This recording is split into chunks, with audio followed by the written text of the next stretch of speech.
अस्सलाम वालेकुम दोस्तों। मैं Hamza Abdul Sattar, partner of HM chart accountants, एक दफ़ा फिर आपको वेलकम करता हूँ income tax registration and return filing के ऑनलाइन कोर्स में। अच्छा दोस्तों, अब तक जो हमारी जो डिस्कशन रही है, उसमें हमने ये डिस्कस किया है कि गवर्नमेंट जो है वो हमसे पहले टैक्सेस लेती क्यों हैं? गवर्नमेंट किस वजह से टैक्स चार्ज करती है? डायरेक्ट, इनडायरेक्ट टैक्सेस क्या होते हैं? और अगर आपने आज एनटीएन बनाना है, तो किस तरह आप एनटीएन अपने आप को रजिस्टर्ड करा सकते हैं? अगर आप पहले से एनटीएन रजिस्टर्ड हैं और काफ़ी टाइम से रिटर्न फाइल नहीं कर रहे थे, तो आप अपने आप को किस तरह जो है अपने एनटीएन को एक्टिव कर सकते हैं, किस तरह दोबारा उसको आईआरएस पे एनरोल कर सकते हैं। अच्छा, उसके बाद फिर हमारी डिस्कशन रही थी, अगर अगर आप सैलरीड इंडिविजुअल हैं, तो कौन-कौन से बेनिफिट्स आपके टैक्सेबल होंगे और आपकी क्या टैक्स लायबिलिटी बनेगी। उसके बाद फिर हमने जो है वो बिज़नेस इंडिविजुअल को कवर किया था कि बिज़नेस इंडिविजुअल अपना रिटर्न किस तरह फाइल कर सकता है। अच्छा, आज हम डिस्कस करेंगे उसके अलावा जो अदर सोर्सेज़ ऑफ इनकम होती हैं और इनकम फ्रॉम प्रॉपर्टी को। यानी कि अगर एक सैलरीड इंडिविजुअल है, उसकी ये कोई प्रॉपर्टी है जो उसने रेंट पे दी हुई है, या बिज़नेस इंडिविजुअल है, जो साथ में उसकी प्रॉपर्टी जिसने रेंट पे दी हुई है, तो वो उसके ऊपर टैक्स लायबिलिटी किस तरह कैलकुलेट होगी। और अगर इनकम फ्रॉम जैसे अदर सोर्सेज़ ऑफ इनकम है, शेयर्स में आपकी इन्वेस्टमेंट है, शेयर से आपको डिविडेंड मिल रहा है, कैपिटल गेन हो रहा है आपको शेयर्स की ट्रेडिंग में, जो कि खैर आजकल के दौर में बहुत कम लोगों को हो रहा है, कि स्टॉक मार्केट काफ़ी नीचे है। लेकिन अगर जिन लोगों को शेयर्स की ट्रेडिंग में कैपिटल गेन हो रहा है, तो उसकी कैलकुलेशन कैसे होगी, उसको आज हम लोग डिस्कस करेंगे, ठीक है? और उसके अलावा जो किसी ने अगर बैंक में अपने पैसे रखे हुए हैं और सेविंग अकाउंट में, और उसको उसके ऊपर रिटर्न मिल रहा है, प्रॉफिट मिल रहा है बैंक डिपॉज़िट के ऊपर, तो उसकी कैलकुलेशन कैसे होगी, टैक्स कैलकुलेशन, उसको भी आज हम देखेंगे। अच्छा, सबसे पहले इसमें हम आज डिस्कस करेंगे इनकम फ्रॉम प्रॉपर्टी यानी रेंटल इनकम को। अगर किसी बंदे ने जो है अपनी शॉप है या कोई प्रॉपर्टी है, वो रेंट पे दी हुई है। अच्छा, अमूमन होता क्या है कि मिसाल के तौर पे अगर आपकी कोई प्रॉपर्टी है और अगर आपने रेंट पे कंपनी इसको दी हुई है, तो कंपनी क्या कर रही होती है कि रेंट का जो एक अपना सेपरेट ब्लॉक, रेंट जो है वो सेपरेट ब्लॉक ऑफ इनकम है, इसकी अलग टैक्सेबिलिटी होती है। देखिए, एक तो मैं आपको समझा दूँ टैक्स में होता क्या है, कि एक तो होती है मेरी नॉर्मल टैक्स इनकम, ठीक है, जिसको हम एनटीआर बोलते हैं। एक होती है एफटीआर इनकम, जो फुल एंड फाइनल टैक्स लगता है। अच्छा, जो रेंटल इनकम है, वो मेरी यूजुअली कवर हो रही होती है सेपरेट ब्लॉक ऑफ इनकम में। अच्छा, इसके जो टैक्स रेट हैं, वो भी जो है इंड मेरी नॉर्मल इनकम से बिल्कुल अलग हैं। देखिए, हम एक दफ़ा मैं आपको दिखा देता हूँ। ये देखें, जैसे आप यहाँ देखेंगे, ये मेरे इंडिविजुअल के टैक्स रेट हैं। ये सैलरीड इंडिविजुअल के हैं, जिसमें 6 लाख तक साल का कोई टैक्स नहीं है, उसके बाद टैक्सेबिलिटी है, ठीक है? इसी तरह नॉर्मल इनकम अगर मेरी 4 लाख तक है, तो कोई टैक्सेबिलिटी नहीं है, 4 से 6 लाख है, तो ये टैक्सेबिलिटी है। अच्छा, लेकिन जो प्रॉपर्टी इनकम है, उसका देखेंगे अलग ही स्लैब है। ये देखें, ये प्रॉपर्टी इनकम का स्लैब है। प्रॉपर्टी इनकम में 2 लाख रुपए तक अगर मेरी रेंटल इनकम है, तो उसके ऊपर कोई टैक्स नहीं। 2 लाख रुपए के बाद से मेरी प्रॉपर्टी इनकम टैक्सेबल हो जाती है। आप देखेंगे 2 लाख से 6 लाख का स्लैब है।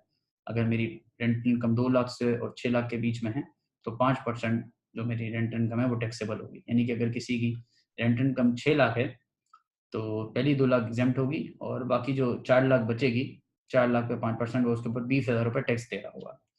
तो यूजुअली होता ये है कि अगर आपने किसी को कंपनी को दी हुई है अपनी प्रॉपर्टी, शॉप हो, ऑफिस हो या हाउस हो, अगर आपने कंपनी को दी हुई है, तो कंपनी आपको टैक्स खुद ही काट के आपको नेट इनकम दे रही होती है। यानी कि अगर मैंने किसी कंपनी को अपनी शॉप दी हुई है रेंट के ऊपर, और उसकी एनुअल इनकम जो है साल की, वो 6 लाख रुपए है, तो मुझे जो रेंटल इनकम 6 लाख रुपए है, तो कंपनी उसके ऊपर मुझे टैक्स काट के 20,000 रुपए टैक्स काट के टोटल मुझे जो पूरे साल में पेमेंट करेगी, वो करेगी 5,80,000। 20,000 उसमें से टैक्स मेरा कंपनी खुद ही काट लेगी।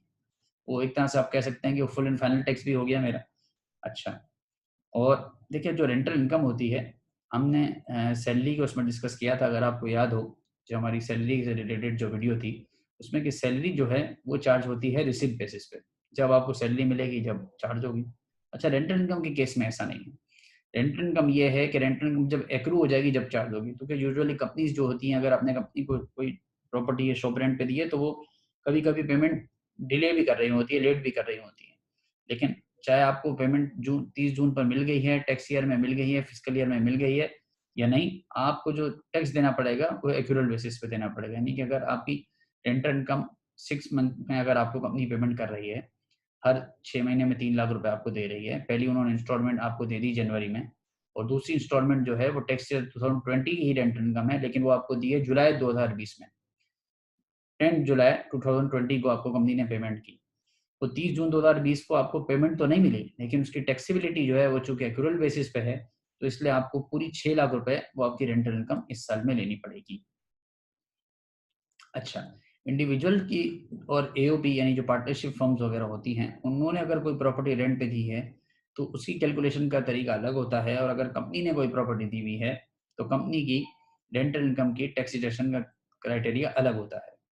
अगर कोई इंडिविजुअल है और एओपी है, अगर उन्होंने कोई अपनी रेंटल प्रॉपर्टी, अपनी कोई प्रॉपर्टी रेंटल इनकम के लिए दी हुई है, और अगर वो रेंटल इनकम साल की 4 मिलियन से कम है, ठीक है, ये अप्रोक्सीमेटली बन जाएगा महीने का 3.4 लाख कुछ, अगर इससे कम है तो अगर आपकी एनुअल 4 मिलियन से कम है तो आपको उसके अगेंस्ट कोई भी जो है वो एक्सपेंसेस अलाउड नहीं होंगे, और ये आपकी सारी वो होगी सेपरेट ब्लॉक ऑफ इनकम में टैक्सेबल होगी। ये जिसका सेपरेट एक स्लैब में आपको दोबारा दिखा देता हूँ, इस स्लैब के अगेंस्ट ये टैक्सेबल होगी। और अगर आपकी रेंटल इनकम ये देखिए 4 मिलियन है, तो आपको 6,10,000 रुपए टोटल साल का जो टैक्स बन रहा है वो देना पड़ेगा। देखिए पहले जो 2 मिलियन तक है वो आपने टैक्स दे दिया 2,10,000 रुपए, और 2 मिलियन से 4 मिलियन जो ये 2 मिलियन है इसके ऊपर आपको टैक्स देना पड़ेगा 20% के हिसाब से, यानी कि 2 मिलियन का आपने 20% निकाल लिया, और फिर इसको ये बन गया 4 लाख रुपए, और इस 4 लाख रुपए को फिर आपने ये 2,10,000 जो पिछला स्लैब था वो ऐड कर लिया, तो टोटल आपका रेंटल इनकम के ऊपर टैक्स बन गया 6,10,000 रुपए। ये आपका 4 मिलियन की रेंटल इनकम के ऊपर बन गया। लेकिन अगर आपकी रेंटल इनकम 4 मिलियन से ज्यादा है, आपकी साल की एनुअल रेंटल इनकम, मैं फिस्कल ईयर की बात कर रहा हूँ, 1 जुलाई 2019 से 30 जून 2020 तक, अगर आपकी रेंटल इनकम 4 मिलियन से ज्यादा है, तो फिर आप इसको नॉर्मल इनकम का भी पार्ट बना सकते हैं और उसके अगेंस्ट एक्सपेंसेस भी ले सकते हैं। लेकिन उसमें आपको नुकसान ये भी हो सकता है, देखिए यहाँ पर जो स्लैब है ये है 4 मिलियन का 20% का, 20% के स्लैब में आप फॉल कर रहे हैं। लेकिन अगर आपकी पहले से नॉर्मल इनकम है और वो नॉर्मल इनकम ज़्यादा है, तो फिर आप जो है, अगर आप उसको नॉर्मल इनकम का पार्ट बनाते हैं और अगर आप इस स्लैब में आ जाते हैं, देखिए नॉर्मल इनकम का जो स्लैब है ये 3 मिलियन से ऊपर है 25% वाला, अगर आप इस स्लैब में आ जाते हैं तो आपको नुकसान होगा। तो ये टैक्स वालों ने आपको बेनिफिट दिया है, अगर आप इसकी कैलकुलेशन दोनों तरीकों से करके देख सकते हैं। और अगर आपको उस सूरत में फ़ायदा हो रहा है कि अगर आप इसको नॉर्मल इनकम ले लें, इसके अगेंस्ट एक्सपेंसेस डिडक्ट कर लें और नेट इनकम के ऊपर टैक्स दे दें, तो आप ऐसे कर लें। और अगर आपको लग रहा है कि आप किसके अगेंस्ट कोई एक्सपेंसेस नहीं है और आपकी नॉर्मल इनकम अलग से भी है, यानी बिजनेस इनकम है कोई, उसका ये पार्ट बन रही है रेंटल इनकम, और अगर मैं दोनों को ऐड कर रहा हूँ तो आपका स्लैब ज़्यादा बंद, हाईएस्ट स्लैब में आप फॉल कर रहे हैं और आपका टैक्स 20% ज़्यादा लग रहा है, तो फिर बेहतर होगा कि आप इसको separate block of income he consider कर लें, और इसके ऊपर अलग से जो 4 मिलियन के ऊपर टैक्स बन रहा है, 6,10,000, ये 4 मिलियन से अगर कुछ ऊपर है तो वो जो टैक्स जो भी बनेगा 6,10,000 के ऊपर, उसको सेपरेट ब्लॉक ऑफ इनकम करके अलग से टैक्स दें। अच्छा, जो कंपनीज होती हैं उनको एक्सपेंसेस अलाउड हैं, उनके लिए कोई लिमिट नहीं है कि ये 4 मिलियन हो से नीचे हो या 4 मिलियन से ऊपर। कंपनी को इसमें फिजिबिलिटी दी गई है कि कंपनी की अपनी चॉइस है, कंपनी के लिए खैर कोई चॉइस नहीं है, कंपनी जो है एक्सपेंसेस को डिडक्ट करेगी और फिर नेट इनकम को अपनी इनकम का पार्ट बनाएगी। लेकिन इंडिविजुअल है और एओपी है, अगर उनकी रेंटल इनकम 4 मिलियन से कम है तो वो तो सेपरेट ब्लॉक ऑफ इनकम ही है, आपको जो उनके अलग से टैक्स रेट्स दिए हुए हैं उसी के हिसाब से टैक्स देना है। अगर इंडिविजुअल और एओपी की रेंटल इनकम 4 मिलियन से ऊपर है, साल की 4 मिलियन से ऊपर है, मैं दोबारा रिपीट कर रहा हूँ, मैं फिस्कल ईयर की बात कर रहा हूँ, 1 जुलाई 2019 से 30 जून 2020 की। अगर 1 जुलाई 2019 से लेकर 30 जून 2020 तक की आपकी रेंटल इनकम टोटल, रिसिप्ट नहीं, रिसिप्ट एक्रूअल की बात कर रहा हूँ, अगर ये 4 मिलियन से ज़्यादा है तो फिर आप इसको नॉर्मल इनकम का पार्ट बना सकते हैं। इसके अगेंस्ट आपको एक्सपेंसेस भी अलाउड होंगे। अगर आपने अपनी प्रॉपर्टी के ऊपर कुछ काम करवाया है या आपने ब्रोकर को जो फीस दी है इस रेंटल इनकम के अगेंस्ट टेनेंट ढूंढने में, तो वो सब आपको फिर एज एक्सपेंस अलाउड होंगी, और जो नेट रेंटल इनकम होगी आप उसके ऊपर टैक्स दे रहे होंगे। लेकिन उसके लिए सूरत यही है कि आपकी रेंटल इनकम एनुअल 4 मिलियन से ऊपर हो। अच्छा, अगर मैं रेंटल इनकम अर्न कर रहा हूँ एज अ इंडिविजुअल, अगर मेरी रेंटल इनकम है तो उसपे मेरी क्या क्या चीज़ें टैक्सेबल होंगी, उसमें एक तो जो मुझे रेंट आ रहा होगा वो मेरा टैक्सेबल हो जाएगा। रेंट जो है वो पूरा का पूरा टैक्सेबल होगा, जो साल में मैं ले रहा हूँ पर मंथ क्लाइंट टेनेंट से अपने चार्ज कर रहा हूँ। अच्छा, किसी ने मुझे जो है वो डिपॉजिट दिया और वो 3 महीने का एडवांस रेंट दिया और जो है वो फिर प्रॉपर्टी पे आ नहीं सका, और जो है उसको कोई या तो कोई दूसरी जगह मिल गई या उसका ज़हन चेंज हो गया, और मैंने वो जो डिपॉज़िट मिला था वो मैंने उसका अपने पास ही रख लिया और एग्रीमेंट कैंसल कर दिया। वो उसको बोलते हैं फॉरफिट डिपॉज़िट। अगर कोई फॉरफिट डिपॉज़िट भी आपने रेंट की मद में लिया है और आपके बैंक अकाउंट के अंदर गया है, तो वो जो फॉरफिट डिपॉज़िट है वो भी आपका साल का रेंटल इनकम का पार्ट बनेगा, और वो भी पूरा का पूरा रेंटल इनकम ही शुमार होगा, और उसके ऊपर आपको रेंट के साथ जो रेंट आपको मिल गया और जो डिपॉज़िट फॉरफिट हो गया, दोनों को ऐड करके जो रेंट इनकम बनेगी उसके ऊपर टैक्स देना होगा। ये रेंट इनकम जो है ये आईरिस के अंदर किस जगह आती है? इनकम फ्रॉम प्रॉपर्टी का अलग हेड बना हुआ है, उसमें आती है। और अगर आप इसको इनकम फ्रॉम प्रॉपर्टी वाले हेड में डालेंगे, तो पोर्टल उस हिसाब से खुद ही इसकी अलग से रेंट इनकम की कैलकुलेशन कर रहा होगा। अच्छा, अब ये मैंने पोर्टल खोल लिया, जिसमें हम यहाँ देखेंगे कि प्रॉपर्टी इनकम, रेंटल इनकम किधर रिकॉर्ड होती है आईरिस के पोर्टल के अंदर, और ये इसके ऊपर किस तरह पोर्टल टैक्स कैलकुलेट करता है। ये आप देखेंगे, मैं अगर यहाँ शुरू में आऊँगा डेटा के अंदर, तो आप यहाँ देखेंगे सैलरी के नीचे एक अलग से टैब खुला हुआ है प्रॉपर्टी का। ठीक है, मैं प्रॉपर्टी में गया, यहाँ जिसने दे दिया इनकम फ्रॉम प्रॉपर्टी का अलग से टैब खुला हुआ है सैलरी के बिल्कुल नीचे। ठीक है, उसमें जैसे कि हमने बात की थी रेंट रिसीव और रिसीवल यहाँ आएगा। ठीक है, अच्छा वो सिक्योरिटी डिपॉजिट जो रेंट के अगेंस्ट एडजस्ट नहीं होता, वो भी मेरा हर साल 10% टैक्सेबल होगा, तो यहाँ मैं वो सिक्योरिटी डिपॉजिट लिख दूंगा, और फॉरफिट डिपॉजिट ये जो हमारा डिस्कशन हो गया, ये तीनों में ऐड कर दूंगा। ठीक है, हम ये दिखा लेंगे। देखिए, मैं जैसे ही इसको 3.5 मिलियन लिखूंगा, या मैंने इनकम फ्रॉम प्रॉपर्टी में जाके 3.5 मिलियन लिखा, इसने इसको अमाउंट खुद ही सब्जेक्ट टू फाइनल टैक्स के अंदर डाल दिया, इसको नॉर्मल टैक्स में लेकर ही नहीं गया वो। देखा ना, ये खुद ही पोर्टल ने इसको, मैंने जैसे ही कैलकुलेट दबाया, पोर्टल ने इसको ये यहाँ पर कर दिया पॉसिबल डिपॉजिट। ये समझ लगा मेरा 5 लाख है। तो ये देखें, ये मेरी हो गई टोटल रेंटल इनकम हो गई 4 मिलियन। ठीक है, 3.5 मिलियन मेरा रेंट रिसीव है, रिसीव्ड है या रिसीवेबल, यहाँ देखेंगे आप, यहाँ रेंट रिसीव लिखा हुआ है या रिसीवेबल, इस वजह से रिसीवेबल, क्योंकि मैंने अभी इससे पहले बताया कि रेंट जो है वो एक्यूरेट बेसिस पर टैक्सेबल होता है। तो जो मुझे रेंट इस साल मिल गया और जो मैं रिसीव करने वाला हूँ, पूरा का पूरा मैंने यहाँ इनकम में डाल दिया। ये फॉरफिट डिपॉजिट हो गया। टोटल जब मैंने सबको ऐड कर दिया, तो मेरी टोटल रेंटल इनकम जो बन गई वो बन गई 4 मिलियन। ठीक है, अब इसकी टैक्सेबिलिटी देख लेते हैं पोर्टल पे। जब भी आपने देखना है कि आपका इससे रिलेटेड टैक्स कितना बनता है, आप कंप्यूटेशन में चले जाएंगे। यहाँ पोर्टल में पहले हम डिस्कस कर चुके हैं कि एडजस्टेबल टैक्स में जो मेरे टैक्सेस कट चुके होंगे, वो सारे के सारे एडजस्टेबल टैक्स में आ जाएंगे। मैं अगर नॉन फाइनल और बैंकिंग ट्रांजेक्शन की है, तो 50,000 के ऊपर जो मेरा बैंकिंग ट्रांजेक्शन के ऊपर टैक्स कटा होगा वो, और एयर टिकट्स पे कटा है वो, सेल फोन के ऊपर कटा है वो, यहाँ पहले से कुछ आ भी रहे हैं, उनको देख लेते हैं। सैलरी पे मेरा अगर किसी कंपनी ने काटा है वो यहाँ आ रहा है, ये देखें। कैश विड्रॉल पे जो कटा है वो यहाँ आ रहा है। एडजस्टेबल, ये सारे मेरे एडजस्टेबल टैक्स के अंदर। सेल फोन बिल का यहाँ आ रहा है। अच्छा, इंटरनेट बिल, स्टॉम फाइबर का, ये देखें ये भी आ रहा है। ये सारे मेरे एडजस्टेबल टैक्सेस हैं। ठीक है, बैंकिंग ट्रांजेक्शन जो कैश के अलावा हैं, यानी चेक्स वगैरह पे, उनका यहाँ आ रहा है। ठीक है, ये मैं अपनी प्रॉपर्टी इनकम से भी एडजस्ट करवा सकता हूँ। अगर मैंने कोई प्रॉपर्टी रेंट पे दी है जिसके ऊपर मेरा कंपनी ने टैक्स नहीं काटा है और मुझे खुद टैक्स पे करना है, तो मैं इसको ये वाला टैक्स अपनी प्रॉपर्टी इनकम से भी एडजस्ट करवा सकता हूँ। ये भागा कंप्यूटेशंस पे, ये देखें ये मेरी आ गई।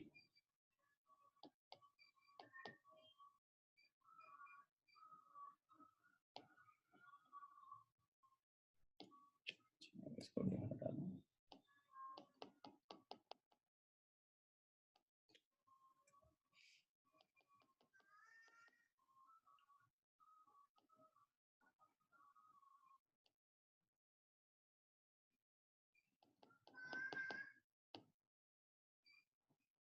ये देखिए, ये मेरी रेंट इनकम आ गई 4 मिलियन, उसके ऊपर उसने टैक्स कैलकुलेट करके दे दिया 6,20,000।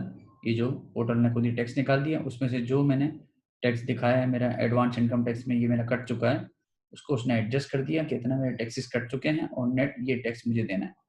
देखें ये जो फिगर आ रही है 26,200 की,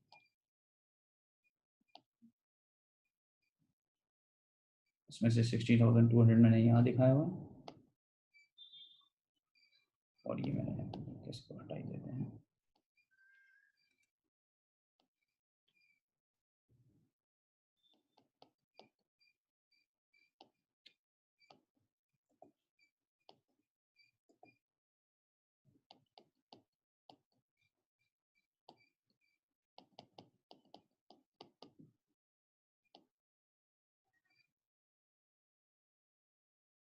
अब ये देखें, अब मैं आ गया इस कंपटीशन के अंदर, सॉरी वो प्रॉफिट ऑन डेट उसमें ऐड हो गया था।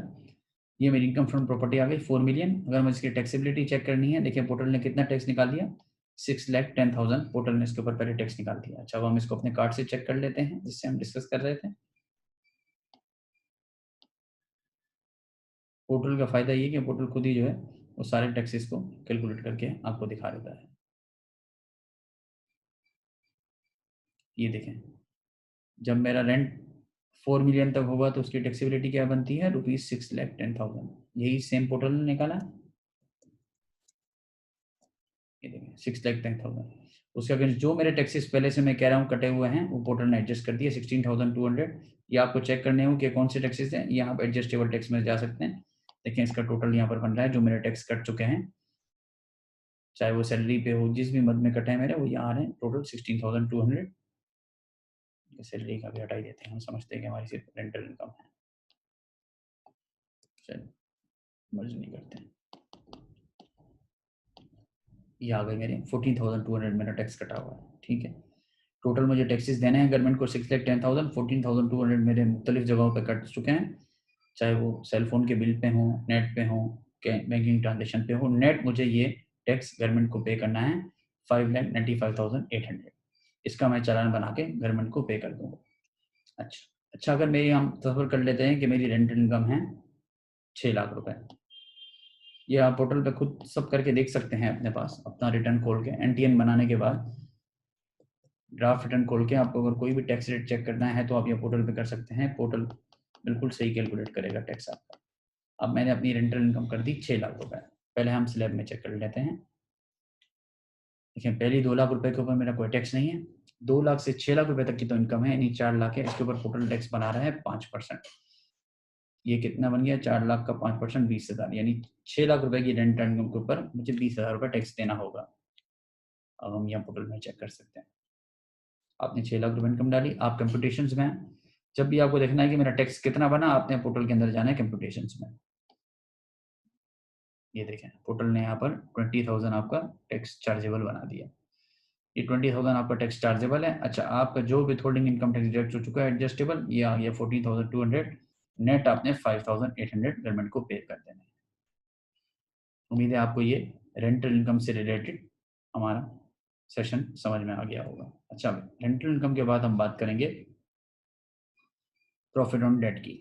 अगर कोई इंडिविजुअल है, उसने इन्वेस्टमेंट की हुई है बैंक के अंदर, सेविंग अकाउंट में उसने अगर पैसे रखे हुए हैं और बैंक से उसको बैंक डिपॉजिट मिल रहा है, तो उसकी टैक्सेबिलिटी किस तरह से होगी। देखिए ये इंडिविजुअल का फुल एंड फाइनल टैक्स होता है। अगर वो प्रॉफिट बैंक डिपॉजिट पे 5 मिलियन से कम है तो उसके ऊपर रेट है 15%। ये टैक्स ईयर 2019 तक जो है इसका रेट कम था। मैं टैक्स ईयर 2020 की बात कर रहा हूँ। टैक्स ईयर 2020 में अगर आपकी profit on bank deposit 5 million से कम है तो उसका टैक्स रेट है 15%। अच्छा, बहुत से लोग इसमें एक सवाल करते हैं, शायद आप लोगों में से भी किसी ने अगर पैसे सेविंग अकाउंट में रखे हुए हैं या आपके किसी रिलेटिव ने या पेरेंट्स ने रखे हुए हैं, तो आप ये देखेंगे कि बैंक जो है ना, अक्सर ये होता है कि बैंक जो टैक्स काट रही है वो 10% काट रही है। बैंक विथहोल्डिंग एजेंट है, पहले उनको जो इंस्ट्रक्शंस थी वो 10% की थी। अब खैर बैंक ने भी 15% शुरू कर दिया है, लेकिन ये बिल्कुल रिसेंटली हुआ है। आज से पहले तक बैंक इसके ऊपर टैक्स काट रही थी 10%। यानी कि अगर मेरी प्रॉफिट ऑन डेट की इनकम है 3 मिलियन, तो बैंक मेरा उसके ऊपर टैक्स काट रही थी। अगर प्रॉफिट ऑन डेट की मेरी इनकम है 3 मिलियन, बैंक के ऊपर मेरा टैक्स काट रही थी 10% के हिसाब से 3 लाख रुपीज। ठीक है, अच्छा, और मेरा इसके ऊपर जो टैक्स बनता है वो 3 लाख नहीं बनता, वो बनता है 4.5 लाख रुपए, 300 का 15%। अच्छा, कुछ लोग ये कह रहे थे कि भाई अगर बैंक ने हमसे, लोग फोन करके सवाल करते हैं कि अगर ये बैंक ने हमारे 3 लाख रुपए काट लिए तो ये तो मेरा फुल एंड फाइनल टैक्स है, मैं इसके ऊपर मजीद टैक्स क्यों दूं। देखिए गवर्नमेंट ने जो स्लैब रखा है वो 15% का रखा है। अगर बैंक आपका कम काट रही है तो आपने अपनी जेब से टैक्स पे करना होगा। अगर देखें, अगर आपके 3-4 बैंकों में अकाउंट है और सबसे आपको अलग अलग आपके सब जगह सेविंग अकाउंट है और सबसे आपको अगर इनकम आ रही है, 4 बैंकों में अगर आपके अकाउंट है, ठीक है, और सबसे एज्यूम कर लेते हैं कि आपको हर बैंक से जो इनकम आ रही है वो आ रही है 1.5 मिलियन। ठीक है, बैंक 1 हो गया, 2 हो गया, 3 हो गया, 4 हो गया। चारों से आपकी इनकम कितनी हो गई? जब मैं चारों को ऐड करूंगा तो ये बन जाएगा टोटल 6 मिलियन। ठीक है, यहाँ पर बन गया 6 मिलियन। ये मेरी हो गई टोटल इनकम बैंक डिपॉजिट की, प्रॉफिट ऑन बैंक डिपॉजिट।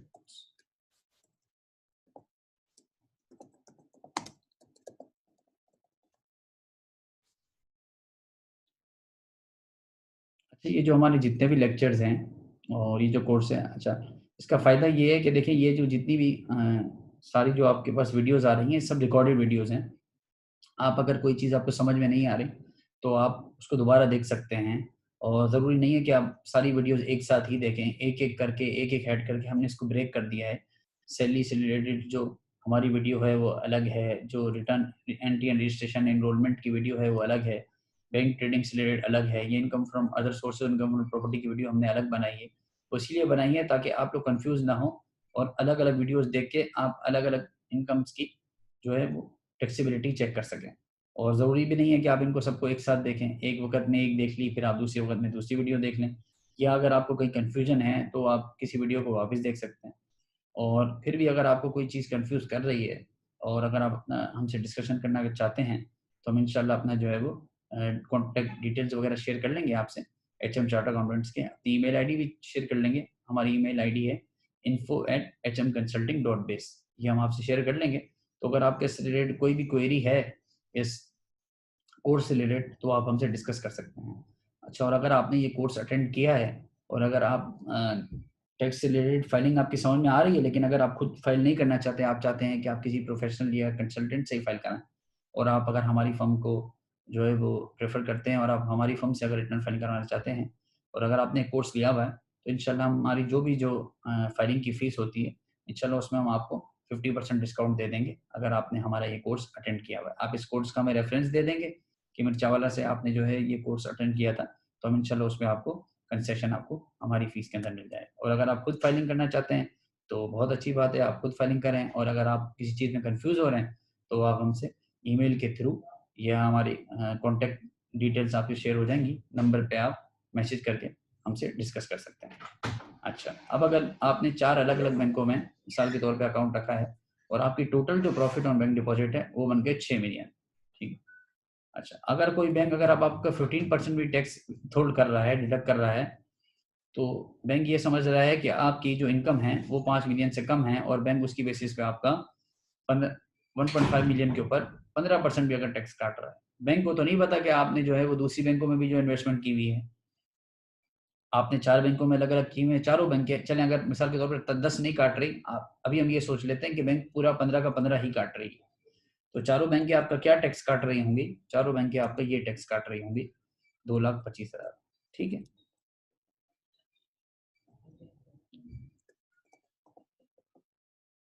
चारों बैंकों ने मिला के आपका टैक्स काट लिया 9 लाख रुपीस 6 मिलियन की इनकम पे। अच्छा, लेकिन आपको जो टैक्स देना है वो 9 लाख नहीं देना, ये आपको 5 मिलियन के ऊपर जो है वो देना है 15%, ये बन गया 7,50,000। और जो 5 मिलियन से अबव यानी कि जो आपकी जो नेक्स्ट 1 मिलियन है उसके ऊपर आपको जो टैक्स देना है वो देना है 17.5%, यानी कि ये 1 मिलियन के ऊपर बन गया 1,75,000। तो आपको जो नेट टैक्स देना है गवर्नमेंट को, आपका जो टैक्स कटा है वो 9 लाख कटा है और आपको टैक्स देना है 9,25,000 रुपए। तो 25,000 रुपीज़ आपको खुद गवर्नमेंट को टैक्स देना पड़ेगा। अगर आपके बैंक ने टैक्स काट लिया है तो इसका मतलब ये नहीं है कि जो बैंक ने काट लिया वो फुल एंड फाइनल है। अगर वो स्लैब के तहत कटा हुआ है तो फुल एंड फाइनल बैंक ने काट लिया, ठीक है, आप पोर्टल के ऊपर डिक्लेयर कर दें। लेकिन अगर आपका बैंक ने काटा है और इस स्लैब से कम काटा है या आपके अलग अलग अकाउंट है और बैंकों को तो मालूम नहीं है और उन्होंने जो है वो 15% के हिसाब से विथहोल्ड किया है और आप 20% वाले स्लैब में फॉल कर रहे हैं, तो जो डिफरेंशियल अमाउंट होगा वो आपको खुद साल के एंड में पोर्टल पे जब अपनी ये इनकम डिक्लेयर करेंगे तो आपको ये टैक्स खुद अपनी जेब से पे करना होगा। तो आपने देख लिया ये 3 स्लैब हैं। अगर आपकी 5 मिलियन से कम रेंटल इनकम है तो आप 15% टैक्स दे दें। 5 मिलियन से ऊपर है और 25 मिलियन से कम है तो ये 17.5% का रेट है। और अगर 25 मिलियन से भी आपके ऊपर है बैंक डिपॉजिट जो कि बहुत ही कम लोगों की इतनी रेंटल इनकम ये बैंक इनकम होती है प्रॉफिट ऑन डिपॉजिट की, तो उसके ऊपर जो आपका टैक्स लगेगा वो लगेगा 20%। लेकिन ये फाइनल स्लैब है, ये इस स्लैब में बहुत ही कम लोग फॉल करते हैं। ज़्यादातर लोग ये 5 मिलियन से अंडर वाले स्लैब में फॉल करते हैं, और बैंक का जो टैक्स विथहोल्ड कर रही होती है वो 10% के हिसाब से कट रही होती है, और लोग समझते हैं कि यही टैक्स मैंने गवर्नमेंट को आगे दे दिया, बस ये मेरा फुल एंड फाइनल टैक्स है। लेकिन ये इसका जो स्लैब रेट है वो लास्ट ईयर बढ़ चुका है। इसके ऊपर 10% जो है अगर आपका बैंक ने काट लिया, तो बाकी 5% आप खुद अपनी जेब से जब आप रिटर्न सबमिट करेंगे उस टाइम पे कर रहे होंगे। अच्छा, इनकम फ्रॉम अदर सोर्सेज के अंदर जो एक सबसे बड़ी इनकम लोगों की जो आती है वो आती है कैपिटल गेन की। कैपिटल गेन चाहे वो प्रॉपर्टी के ऊपर हुआ हो उनको, या अंडर सेक्शन 37A को अंदर हुआ हो, यानी इसमें ज़्यादातर जो है वो शेयर्स होते हैं लिस्टेड कंपनी के। ये दो मेजर कैपिटल इनकी इनकम लोगों की होती है। अच्छा, जो इसमें हम सबसे पहले देखेंगे capital gain on immovable property. Property यानी कि एक तो हमने अभी डिस्कस कर लिया, अगर मेरी प्रॉपर्टी और अगर मैंने रेंट के ऊपर दे दी तो उसकी टैक्सेबिलिटी कैसे होगी। अच्छा, जो कैपिटल गेन है वो मेरा फुल एंड फाइनल टैक्स होता है प्रॉपर्टी के ऊपर। अच्छा, इसके लेकिन दो अलग अलग स्लैब हैं। इसको गवर्नमेंट ने जो है वो दो हिस्सों में इसको जो है वो बाइफरगेट किया हुआ है। जो प्रॉपर्टी है मेरी, एक ये है कि मैंने ओपन प्लॉट लिया और मैंने उसको बेच दिया। एक ये है कि मैंने ओपन प्लॉट लिया, उसके ऊपर प्रॉपर्टी कंस्ट्रक्ट की और फिर उसको सेल कर दिया। उसकी दोनों की जो टैक्सेबिलिटी है उसके रेट अलग अलग हैं। दोनों टैक्सेबल हैं, लेकिन दोनों के जो टैक्सेबिलिटी के जो रेट हैं वो अलग अलग हैं, और उनके जो नंबर ऑफ ईयर्स हैं जिन पे वो टैक्सेबल होंगी वो भी अलग अलग हैं। इसमें सबसे पहले हम देख लेते हैं, अगर मैंने कोई ओपन प्लॉट लिया है, अगर मैंने कोई प्लॉट लिया और साल के तौर पे मैंने एक प्लॉट लिया है 1 मिलियन का ओपन प्लॉट,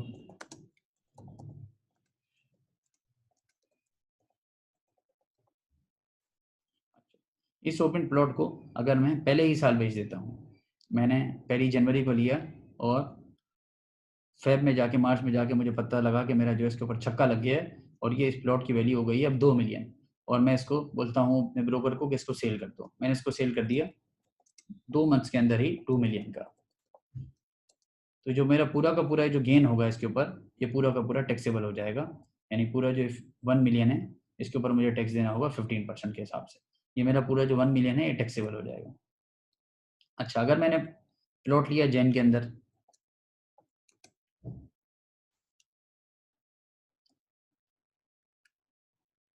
और मैंने इसको 2 मिलियन का भेजा, लेकिन मैंने इसको भेजा 2 साल के बाद।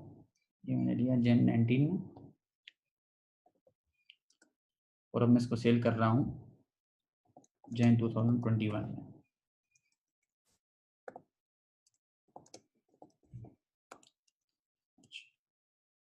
अब मुझे इसमें गेन तो जो है 1 मिलियन ही हो रहा है, लेकिन इसकी टैक्सेबिलिटी कैसे कैलकुलेट होगी। ये जो 1 मिलियन जो मेरा गेन है,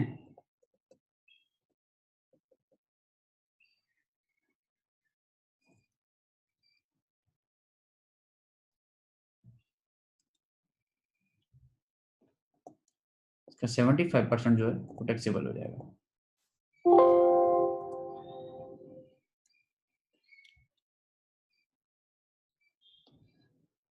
ये देखें, 7.5 लाख रुपए जो मेरा गेन हो जाएगा ये टैक्सेबल हो जाएगा। जो 2,50,000 का जो गेन होगा ये मेरा एग्जाम्प्ट हो जाएगा, उसके ऊपर मुझे टैक्स नहीं देना होगा, इसके ऊपर मुझे टैक्स देना होगा। और अगर ये प्लॉट मैंने लिया जनवरी 19 में और प्रॉपर्टी की वैल्यू गिर गई, अब मैं बैठा हुआ हूँ कि कब इसकी जो है वो वैल्यू बढ़ेगी, तो मैं इसको जो है वो सेल आउट करूँगा।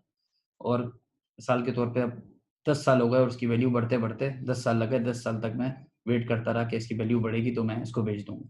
10 साल बाद जाके इसकी वैल्यू बढ़ गई, 2 मिलियन हो गई और मैंने इसको 2 मिलियन का सेल कर दिया।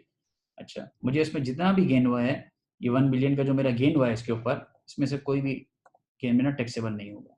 ओपन प्लॉट अगर मुझे उसको मेरा होल्डिंग पीरियड 8 साल से ऊपर हो जाए तो उसके ऊपर मुझे कोई टैक्स देने की जरूरत नहीं है, वो मेरा पूरा का पूरा गेन एग्जाम्प्ट है। अगर 8 साल से कम होगा तो उसके अलग अलग स्लैब हैं। अगर 1 साल के अंदर बेच दिया तो पूरा 100% टैक्सेबल है। 1 से 8 साल के बीच में जो भी हमने केस देखा था 75% टैक्सेबल होगा, यानी 1 मिलियन की गेन में से 7.5 लाख रुपए टैक्सेबल होगा और 2.5 लाख रुपए 0.25 मिलियन जो है वो मेरा गेन एग्जाम्प्ट हो जाएगा। अच्छा, अब इसी को सिनेरियो को हम कवर करते हैं कंस्ट्रक्टेड प्रॉपर्टी के अंदर। मैंने कंस्ट्रक्टेड प्रॉपर्टी ले ली, जनवरी 19 के अंदर ली, और इसको मैंने 1 साल के अंदर जनवरी 20 में बेच दिया। ये मैंने 1 साल में बेच ली। अच्छा, जो constructed property up to 1 year है, उसमें दोनों में सिनेरियो बराबर है, चाहे वो ओपन प्लॉट हो और चाहे वो कंस्ट्रक्टेड हो, दोनों में पूरा 100% जो गेन है वो टैक्सेबल है। ये 15% के हिसाब से टैक्सेबल होगा, यानी 1 मिलियन अगर मैंने 1 साल के अंदर बेच दिया तो मेरे कंस्ट्रक्टेड प्रॉपर्टी के ऊपर जो गेन है 1 मिलियन का, ये पूरा का पूरा 1 मिलियन टैक्सेबल होगा, इसके ऊपर जो टैक्स का रेट है वो अप्लाई होगा। ठीक है, अगर ये मैंने प्रॉपर्टी यानी कोई मैंने बेंगलोर लिया है और उसको लिए हुए मुझे 2 साल हो गए, 2 साल हो गए, तो उसमें भी यही है कि मेरा 1 मिलियन का 75% जिस तरह ओपन प्लॉट में था वो टैक्सेबल होगा, यानी 7.5 लाख रुपए टैक्सेबल होगा, इसके ऊपर टैक्स का रेट अप्लाई होगा। 2.5 लाख रुपए जो उसके अलावा गेन है वो मेरा 25% गेन एग्जेम्प्ट हो जाएगा। अच्छा, जो तीसरा केस है उसमें जो है वो दोनों में डिफरेंस है। कंस्ट्रक्टेड प्रॉपर्टी अगर मैंने ये ली हुई है 1 मिलियन की, और अगर ये मैंने 3 मिलियन की भी बेच दी, 3 मिलियन की मैंने सेल कर दी, ठीक है, लेकिन ये मैंने जनवरी 2019 में ली थी और मैंने बेच दी जनवरी 2025 के अंदर, यानी 6 साल में मैंने इसको सेल कर दिया। तो जो पूरा का पूरा जो 2 मिलियन का गेन है मेरा, ये जो मैंने 2 मिलियन जो मैंने इसके ऊपर गेन अर्न किया है, ये पूरा का पूरा एग्जेम्प्ट होगा, उसके ऊपर मुझे टैक्स देने की जरूरत नहीं है। अगर मेरा ये प्लॉट होता तो ये वो 8 साल तक टैक्सेबल होता, लेकिन अगर मेरा कंस्ट्रक्टेड प्रॉपर्टी है, कोई बेंगलो है, वो मैं बना के बेच रहा हूँ, तो ये 4 साल अगर इसको हो गए तो 4 साल के बाद ये पूरा का पूरा एग्जेम्प्ट है। अच्छा, गवर्नमेंट ने इन दोनों में फर्क क्यों रखा है? फर्क इसलिए रखा है कि गवर्नमेंट डिस्करेज करना चाहती है प्लॉट में ट्रेडिंग को। जो लोग प्लॉट में ट्रेडिंग कर करके आप देखते हैं, लोग बोलते हैं हमारा छक्का लग गया, ब्रोकर जो है वो रेट कितने बढ़ा देते हैं। आप डीएचए सिटी वगैरह, बेरिया वगैरह में देखेंगे तो आपको आइडिया होगा कि जो ओपन प्लॉट है, 10 लाख के प्लॉट 30 लाख के हो गए, 40 लाख के हो गए, 50 लाख के हो गए 6 महीने के अंदर, साल के अंदर। और तो उसमें गवर्नमेंट चाहती है कि लोगों से ज्यादा गवर्नमेंट को टैक्स मिले, इसलिए गवर्नमेंट ने जो है उसके लिए जो है ओपन प्लॉट का स्लैब जो है वो अलग रखा है। और अगर गवर्नमेंट चाह रही है कि लोग जो है खुद प्रॉपर्टी लें, बिल्डर्स जैसे हैं वो लें, उसके ऊपर घर बनाएं और फिर बेचें, तो उनका टैक्स स्लैब परसेंटेज गवर्नमेंट ने कम रखी है। अगर आपने मिसाल के तौर पर प्रॉपर्टी ली और 3-4 साल आपको लगता लग गया बनाने बनाने में, उसको कंस्ट्रक्टेड प्रॉपर्टी हो गई वो, फिर आपने अगर उसको 4 साल के बाद सेल किया, तो आपको जो भी गेन होगा वो पूरा का पूरा एग्जेम्प्ट गेन है, गवर्नमेंट उसके ऊपर आपसे कोई टैक्स नहीं लेगी। ये गवर्नमेंट एक तरह से इंकरेज कर रही है कि लोग प्रॉपर्टी को कंस्ट्रक्शन की फील्ड में आए, और दूसरा ये कि जो ओपन प्लॉट के ऊपर जो ट्रेडिंग की जाती है उसको गवर्नमेंट डिस्करेज करना चाह रही है। अच्छा, ये जो मेरा इमूवेबल प्रॉपर्टी है, ये अगर मैंने सेल कर दी तो इसकी टैक्सेबिलिटी कैसे होगी? इसकी भी टैक्सेबिलिटी जिस तरह अभी हमने रेंटल इनकम में डिस्कस किया था कि जो इसकी जो टैक्सेबिलिटी है वो एक्यूरल बेसिस पे होगी, रिसिप्ट बेसिस पे नहीं होगी। मैंने प्रॉपर्टी ली, मैंने चाहे वो, क्योंकि प्रॉपर्टी का आपको पता है कि पैसे जो है वो बिल्कुल कभी कभी स्लो स्लो भी आते हैं, अगर बड़ी प्रॉपर्टी हो तो ये एक्यूरल बेसिस पे होगी। जिस दिन मैंने प्रॉपर्टी सेल कर दी उस उस उसको देखा जाएगा उसकी बेसिस के ऊपर। अगर वो मेरी प्रॉपर्टी सेल हो चुकी है तो मुझे उसका कैपिटल गेन उस साल देना पड़ेगा, पूरा का पूरा वो टैक्सेबल होगा। रिसिप्ट बेसिस पे नहीं जाएगा, चाहे पैसे मुझे 2 साल बाद आए, 3 साल बाद आए, ये गवर्नमेंट का मैटर नहीं है। अच्छा, अगर मेरी कोई प्रॉपर्टी मुझे मिली है, और तो उसकी टैक्सेबिलिटी को कैसे पता लगेगा कि प्रॉपर्टी के ऊपर मुझे टैक्स देना है कि नहीं देना? अगर मुझे कोई कोई प्रॉपर्टी गिफ्ट की फॉर्म में मिली है, गिफ्ट की फॉर्म में मुझे अपने पेरेंट्स से कोई गिफ्ट मिल गया, तो उसका ऐसा मतलब नहीं है कि मेरे पेरेंट ने 1 साल पहले प्रॉपर्टी लेके मुझे गिफ्ट कर दी है तो ये प्रॉपर्टी उनके लिए टैक्सेबल हो जाएगी। अगर कोई प्रॉपर्टी गिफ्ट में दे दी गई है तो उसके ऊपर कोई टैक्स देने की जरूरत नहीं है। इनहेरिटेंस में मिल गई है, किसी को विरासत में अगर प्रॉपर्टी मिल गई है तो उसके ऊपर भी कोई टैक्स नहीं आएगा। या अगर एओपी थी, एओपी जो है वो डिसॉल्व हो गई है और एओपी जो है वो टैक्स देती हुई आ रही थी, और उसका एक एसेट था, बिजनेस एसेट था, कोई प्रॉपर्टी थी एओपी की, यानी पार्टनरशिप फर्म थी 3-4 लोगों की, वो कोई बिजनेस कर रहे थे, टैक्स दे रहे थे, उससे उन्होंने जो है वो एसेट्स, बिजनेस एसेट्स लिए थे, और कोई प्रॉपर्टी थी। अगर वो पार्टनरशिप खत्म हो रही है और वो डिसॉल्व हो रही है और उसको जो एओपी के जो एसेट्स हैं वो भी डिसॉल्व हो रहे हैं, डिस्ट्रीब्यूट हो रहे हैं, तो उस प्रॉपर्टी के ऊपर भी कोई टैक्स नहीं लगेगा। अच्छा, अब देखें, दो हम ये हमने डिस्कस कर लिया कि कैपिटल गेन मुख्तलिफ तरह के होते हैं। उसमें जो मेन जो 2 कैटेगरियां हैं वो ये है कि मेरा कैपिटल गेन हो गया प्रॉपर्टी के ऊपर, और दूसरा मेरा कैपिटल गेन जो हो गया वो मेरा हो गया शेयर्स के ऊपर। लिस्टेड कंपनी के जो शेयर्स हैं उसमें जो लोग इन्वेस्ट करते हैं, स्टॉक मार्केट में जो इन्वेस्ट करते हैं, ये 2 मेजर तरह के गेन्स होते हैं। अच्छा, फिर जो प्रॉपर्टी है उसको हमने 2 हिस्सों में बाइफरकेट कर लिया, एक ओपन प्लॉट है, एक कंस्ट्रक्टेड प्रॉपर्टी है। इसको मैंने 2 हिस्सों में क्यों बाइफरकेट किया, ये भी हम डिस्कस कर चुके हैं कि ओपन प्लॉट के ऊपर टैक्सेबिलिटी अलग है, कंस्ट्रक्टेड प्रॉपर्टी के ऊपर टैक्सेबिलिटी अलग है। अगर दोनों में से कोई भी हो और अगर मैं 1 साल के अंदर बेच दूंगा ट्रेडिंग पर्पस के लिए लूंगा तो दोनों की टैक्सेबिलिटी पूरी 100% होगी। लेकिन अगर मैंने कंस्ट्रक्टेड प्रॉपर्टी 4 साल के बाद बेची तो उसके ऊपर मेरे को कोई टैक्स नहीं देना। जबकि ओपन प्लॉट अगर मैंने 8 साल के अंदर अंदर बेचा तो वो टैक्सेबल होगा, 8 साल के बाद जाके उसके ऊपर कोई टैक्स नहीं लगेगा। अच्छा, फिर हमने डिस्कस कर लिया कि अगर गिफ्ट वगैरह की कोई प्रॉपर्टी हो तो वो टैक्सेबल नहीं होगी। अच्छा, और अगर फिर मैंने दूसरी जो कैटेगरी है वो है मेरी capital gain on shares of listed company. अगर मेरे पास कोई लिस्टेड कंपनीज के शेयर्स हैं और अगर वो मैं सेल करता हूँ तो उसके ऊपर मेरी टैक्सेबिलिटी क्या बनेगी। अच्छा, इसका जो 2020 का स्लैब है वो बहुत ही आसान है। वो ये कि अगर मैंने कोई भी शेयर लिया और अगर उसको 5 साल से पहले बेच दिया है, कोई शेयर 100 रुपए का लिया और मैंने उसको 5 साल से पहले पहले 200 रुपए का, 300 रुपए का, जितने का भी बेच दिया है, अगर 5 साल के अंदर बेच दिया है तो वो मेरा 15% गवर्नमेंट मेरा उसमें से टैक्स काट लेगी।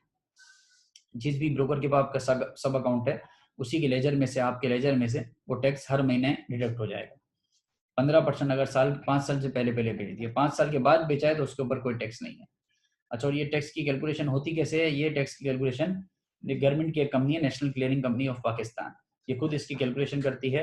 और जो उसके ऊपर जिस का टैक्स डिडक्ट होता है, जिस भी शेयर होल्डर का, जिस भी इन्वेस्टर का जो टैक्स डिडक्ट होता है, उसको साल के एंड में एनसीसीएल की एक सर्टिफिकेट मिल जाती है कि आपका इस साल इतना टैक्स, इतना गेन बना, कैपिटल गेन, उसमें से इतनी अमाउंट टैक्सेबल में चली गई, यानी 15% टैक्स की, और इतनी अमाउंट पे कैपिटल गेन नहीं लगा। अच्छा, वो अमाउंट जिसके ऊपर कैपिटल गेन नहीं लगा, वो क्यों नहीं लगा? वो इसलिए नहीं लगा कि वो शेयर्स मेरे 5 साल से पुराने हैं और वो एग्जेम्प्ट है कैपिटल गेन टैक्स से, उसके ऊपर कैपिटल गेन टैक्स नहीं लगेगा। बाकी जो 5 साल के अंदर मैंने शेयर्स बेचे हैं उनके ऊपर जो है कैपिटल गेन टैक्स लग जाएगा। अच्छा, और अगर आपके ब्रोकर अकाउंट में जो है आपके पैसे पड़े हैं, आपने शेयर्स लिए और बेच दिए और वो पैसे ब्रोकर अकाउंट में पड़े हैं, तो ब्रोकर उसी में से काट के आपका जो टैक्स की अमाउंट बनेगी 2000, 5000, 10,000 जितनी भी है, वो लेजर बैलेंस आपका मंथली के हिसाब से ब्रोकर एनसीसीपीएल में वो पे कर रहा होगा।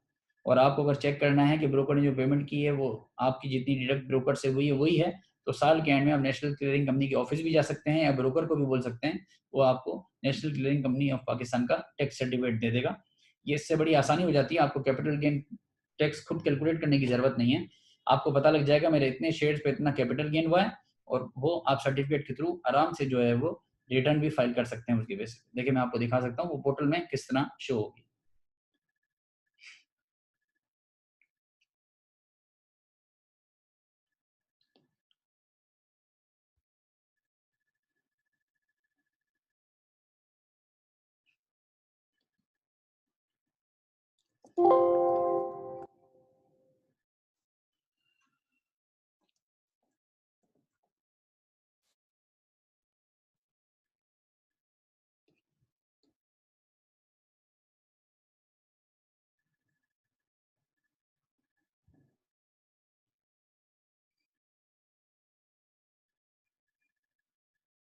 ये देखें, इसके अलग अलग स्लैब आ रहे हैं, 10%, 12.5%, 15%। अच्छा, 10% और 12%, 12.5% ये पहले होता था, कैपिटल गेन टैक्स पहले 10 था, फिर 12.5 हुआ।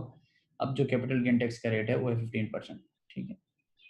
अच्छा, यहाँ देखेंगे आप एक चीज नोट करेंगे कि कैपिटल गेन टैक्स सिक्योरिटीज 37 है, ये 0% भी आ रहा है। अगर मैंने कोई शेयर लिए हैं जो 5 साल से ऊपर हो गए तो मैं उसका सारा गेन यहाँ डाल दूंगा, उसके ऊपर मुझे कोई टैक्स नहीं देना पड़ेगा। देखिए, अगर मेरे 5 साल से पुराना टैक्स शेयर्स हैं उनके ऊपर गेन हुआ है 2 लाख। ठीक है, उसके ऊपर मेरा टैक्स कुछ भी नहीं कटा, नेशनल क्लियरिंग कंपनी ने कोई भी टैक्स नहीं काटा। जब आप इसको कैलकुलेट करेंगे तो यहाँ देखेंगे वो भी इसको 2 लाख रुपए के ऊपर कोई टैक्स नहीं काट रहा, 0 लिख रहा है। अच्छा, बाकी मेरे 15% वाले हैं, इसमें मेरा गेन हुआ है 3 लाख साल का।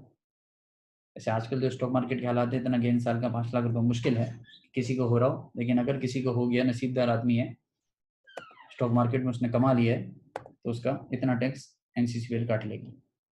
3 लाख रुपए के ऊपर 15%, ये मेरा टैक्स कट गया 45,000। टोटल ने अपनी कैलकुलेशन भी करके बता दी कि देखें ये टैक्स यही बनता है, 45,000 ही बनता है। तो ये मेरा कैपिटल गेन टैक्स कट के मुझे नेट अमाउंट मुझे मिल जाएगी। और ये पोर्टल पे आप आराम से खुद ही अपना रिटर्न फाइल कर सकते हैं, यहाँ पर लिख सकते हैं। 2 ही फील्ड हैं, एक कैपिटल गेन उन शेयर्स पे होगा जो 5 साल से पहले के हैं, वो यहाँ आ जाएंगे। दूसरा कैपिटल गेन उन शेयर्स पे होगा जो 5 साल के अंदर के हैं, वो यहाँ आ जाएंगे। तो ये आपके लिए बड़ी आसानी है कि इसमें 2 ही जो है वो टैब्स हैं।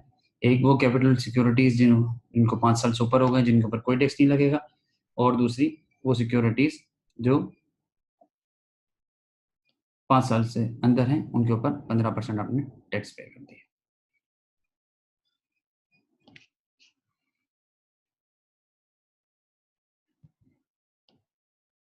ठीक है, ये पोर्टल ने खुद ही 45,000 कंप्यूट कर दिया। ये आपका एनसीसीपीएल ने भी 45,000 काटा हुआ, उसके ऊपर आपको कोई टैक्स देने की ज़रूरत नहीं है। ये आपके जो पूरी 5 लाख रुपए की इनकम है, ये वाइट इनकम है, ये आप पोर्टल में डिक्लेयर कर दें, ये आपकी वेल्थ में ऐड हो जाएगी।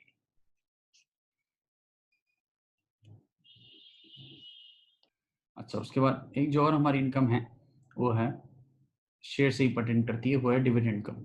अच्छा, डिविडेंड इनकम के भी 2 टैक्स रेट्स हैं। डिविडेंड इनकम अगर तो आपने किसी पावर कंपनी में इन्वेस्टमेंट की हुई है, जैसे हब पावर है, कैपको है, अगर उससे आपको कोई डिविडेंड मिल रहा है उसमें इन्वेस्टमेंट से, तो वो टैक्सेबल होगा 7.5% के ऊपर। ये जो टैक्सेबल रेट होंगे वो आपके वारंट के ऊपर लिखे हुए होंगे। अच्छा, उसके अलावा अगर किसी और लिस्टेड कंपनी से आपको डिविडेंड आ रहा है, कोई ऑटो की कंपनी है, कोई केमिकल की कंपनी है, तो उनके ऊपर जो आपको डिविडेंड मिलेगा उसके ऊपर आपका टैक्स जो है जो कट रहा होगा वो 15% होगा। अच्छा, ये आपका फुल एंड फाइनल टैक्स है। ये आप डायरेक्ट जाके पोर्टल में अपनी इनकम दिखा सकते हैं और अपनी वेल्थ एक्यूमुलेट कर सकते हैं। अच्छा, ये जो टैक्स रेट है, बहुत से लोगों को जो है मसला ये आता है कि उनका जो है वो डिविडेंड वारंट ट्रेस नहीं हो रहे होते हैं। उनको पता नहीं होता मेरे बैंक में पैसे कब आए, मेरे वारंट्स कहाँ गए, मेरे वारंट नहीं मिल रहा है मुझे। अब तो खैर वो फिजिकल वारंट्स का चक्कर भी खत्म हो गया, वारंट्स आपको ईमेल पे आते हैं, तो वारंट ईमेल पे भी लोगों को ट्रेस नहीं हो रहे होते। अच्छा, इसके लिए अगर आपका ब्रोकर का सब अकाउंट है तो उसके लिए सीडीसी ने एक बहुत ही आसान तरीकेकार बना दिया है। वो ये है कि आप सीडीसी की वेबसाइट पे जाएँ, आपका सीडीसी अकाउंट है कि नहीं है उससे कोई मसला नहीं है। वहाँ पर एक आप अपना ई डिविडेंड रजिस्टर सीडीसी पे अवेलेबल होता है, उसके लिए आपको एक अकाउंट बनाना पड़ता है। कुछ बेसिक डिटेल्स सीडीसी आपसे लेता है, CNIC, mobile number, email ID वगैरह, और आपका एक सब अकाउंट की तरह एक सीडीसी एक टेम्परेरी कह लें एक अकाउंट क्रिएट कर देता है। अच्छा, वहाँ पर जो है उस अकाउंट के ऊपर जब आप अपना लॉगिन कर लेंगे तो वहाँ पर आपके जो ई डिविडेंड रजिस्टर अवेलेबल होता है, वो अगर आपने ई डिविडेंड रजिस्टर अवेलेबल कर दिया, उसमें डेट लिख दी जुलाई 2019 से 30 जून 2020, तो आपके साल साल में जिन जिन कंपनियों के ऊपर आपको जो जो डिविडेंड मिला है, उसके ऊपर जो जो टैक्स लगा है, किस अकाउंट में आपके गया है, पूरी डिटेल्स आपको वहां से मिल जाएंगी। तो ये जो समरी है जो सीडीसी ने बना दी है, ये बहुत आसान है। अगर आपका ब्रोकर सब अकाउंट है और अगर आपको अपने वारंट ट्रेस नहीं होते, तो आप सीडीसी की वेबसाइट पे जाके ये कर सकते हैं। और अगर फिर भी अगर समझ में आए तो आप हमसे भी पूछ सकते हैं या सीडी से भी पूछ सकते हैं कि ई डिविडेंड रजिस्टर जो है ये मैं अपना किस तरह ऑनलाइन निकाल सकता हूँ, या आप घर बैठे बैठे कर सकते हैं। और फिर अगर आप खुद फाइलिंग कर रहे हैं तो खुद, या अगर कंसल्टेंट से करवाना है तो उसको आपने रजिस्टर्ड दे दिया, उसकी बेस पे वो आराम से आपकी जो डिविडेंड इनकम है उसके ऊपर जो जो टैक्स कट चुका है उसकी कैलकुलेशन कर लेगा। उसके लिए आपको कोई मेहनत करने की जरूरत नहीं है, वारंट जमा करने की, बैंक में पता लगा बैठ के। कुछ लोग ऐसे करते हैं, हमारे पास आते हैं, वो बैंक स्टेटमेंट में बैठ के जो है वो क्रॉस कर रहे होते हैं कि ये जो, हाँ ये क्रेडिट जो है, हाँ ये मेरा डिविडेंड का है, ये वाला मेरा क्रेडिट डिविडेंड का है। तो बहुत से लोग खैर ऐसे, पहले हम भी ऐसे ही करते थे। अब जो है ये रजिस्टर की ई डिविडेंड रजिस्टर जो सीडीसी ने बना दी है, उससे बड़ी हेल्प हो गई है, बहुत आसानी हो गई, और साल की डिविडेंड इनकम निकालना भी इससे बहुत आसान हो गया। अच्छा, अब ये ई डिविडेंड रजिस्टर आपने ले लिया, उसमें सारी जो कंपनी है उनके जो भी नाम होंगे उनके नाम आ रहे होंगे, ग्रॉस डिविडेंड कितना है वो आ रहा होगा, जो आपका टैक्स कटा है वो आ रहा होगा, और नेट डिविडेंड आपको कितना मिला वो आ रहा होगा। ठीक है, अब इसको पोर्टल पे किस तरह डालेंगे वो हम देख लेते हैं कि आइरिस पोर्टल पे डिविडेंड कैसे डलता है। ठीक है, अच्छा, एक तो ये आपका इनकम फ्रॉम अदर सोर्सेज जो आ रही हैं, या जो रिसिप्ट डिडक्शन आ रही है, यहाँ पर आप डाल कर रख दें, अदर रिसिप्ट के अंदर डाल देंगे जो भी डिविडेंड आया होगा, टोटल जो डिविडेंड होगा वो आप यहाँ डाल देंगे। और फिर जैसे अगर आपको पावर कंपनी से आया है 7.5% का आया है 2 लाख रुपए, और बाकी आपको है 3 लाख रुपए, आपकी टोटल ये इनकम हो गई 5 लाख रुपए। अच्छा, अब ये पोर्टल को पता नहीं है यहाँ पर कि ये आपकी फुल एंड फाइनल है, ये आपको आपको लेकिन पता है कि आपकी फुल एंड फाइनल इनकम है, आपने यहाँ से उठाई और ये income subject to final tax में खुद ही डाल दी, ताकि पोर्टल्स के ऊपर अलग से इसको एनटीआर में ना ले, टैक्स ना बनाए। ठीक है, देखिए अब ये नॉर्मल टैक्स इनकम नहीं है, ये जीरो कर दिया उसने। अच्छा, और जो आपका डिविडेंड कटा है, आप ये पोर्टल यहाँ यहाँ तो आपने दिखा दिया कि मेरी इनकम है। अब ये पोर्टल को कैसे पता चलेगा कि आपकी डिविडेंड इनकम है? यहाँ जो आ रहा है टैक्स चार्जेबल में, फाइनल फिक्स टैक्स में, यहाँ देखे जाके अलग अलग स्लैब बने हुए हैं। Dividend section 50 at 7.5 at 10 at 12.5 at 15। अच्छा, ये जो 10 एंड 12.5 है ये पहले सालों में होते थे। आज से 2-3 साल पहले जो है वो जो पिछली हुकूमत थी पीएमएलएन की, उन्होंने जो है वो उसमें जो है स्टार्ट में जो उनकी गवर्नमेंट के शुरू के सालों में जो है वो रेट 10% था, फिर उन्होंने उसको 12.5 कर दिया था, फिर आखिरी 2 सालों में शायद उन्होंने उसको 15 कर दिया था। पावर कंपनीज का पहले भी 7.5 था, अभी 7.5 है। जो पावर कंपनी का डिविडेंड है वो आप यहाँ डाल देंगे, जैसे अभी हमने ऊपर देखा 5 लाख टोटल इनकम दिखाई 2 लाख रुपए, ठीक है, 2 लाख रुपए के ऊपर टैक्स बनता है 15,000। अच्छा, ये तो आपका फुल एंड फाइनल कंपनी आपका काट के दे रही होगी, आपको उसको कोई टैक्स जमा नहीं कराना, वो कंपनी आपका बिल्कुल एक्यूरेट टैक्स काट के दे रही होगी। अगर आप नॉन फाइलर हैं तो खैर वो आपको डबल, ये मैं आपको टैक्स रेट जब बता रहा हूँ जब आप फाइलर हैं, अगर आप नॉन फाइलर हैं तो फिर तो आपका टैक्स ज़्यादा कट रहा होगा। तो हम फाइलर नॉन फाइलर के फायदे नुकसान पढ़ेंगे तो उसमें इस चीज़ को डिस्कस करेंगे कि एक नुकसान ये भी है कि आपका टैक्स हर जगह जो है वो डबल लगता है। अच्छा, बाकी आपकी 3 लाख की इनकम जो है वो डिविडेंड से परटेन करती है 15% वाले, ठीक है, इसके ऊपर टैक्स बन जाएगा 45,000।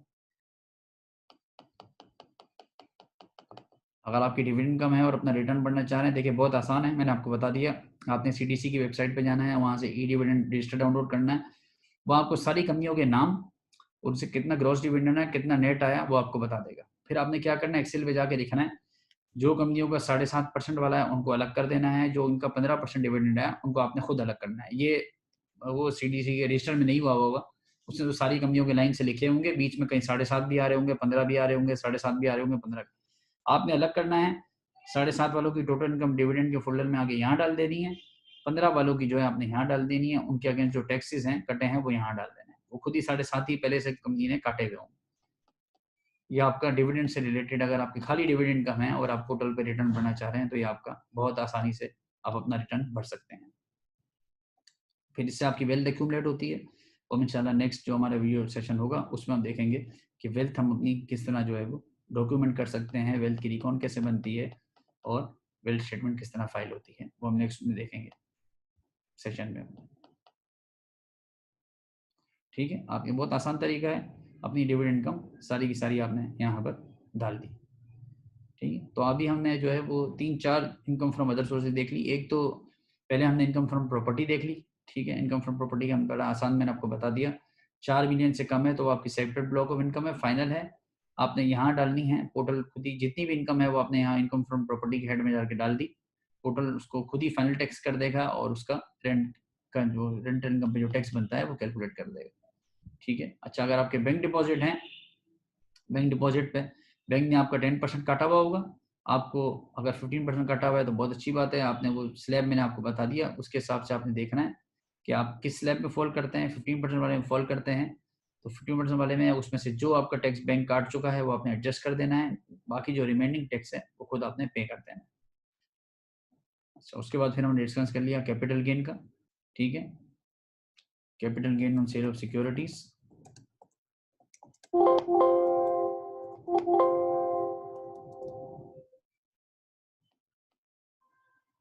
अगर आपका सिक्योरिटी पे 5 साल से ऊपर है तो वो 0 वाले स्लैब में फॉल चली जाएगी, 5 साल से अंदर है तो वो 15% वाले स्लैब में आपने अपना कैपिटल गेन डाला। ये भी आपको नेशनल क्लियरिंग कंपनी की जो सर्टिफिकेट है उससे डायरेक्ट आपको मिल जाएगा, आपको कुछ मेहनत नहीं करनी, उसमें सब लिखा होगा कितना टैक्सेबल है कितना एग्जाम्प्ट है, आपने सिर्फ पोर्टल पे जाके डाल देना है। ठीक है, इसी तरह डिविडेंड की अभी हमने बात कर ली।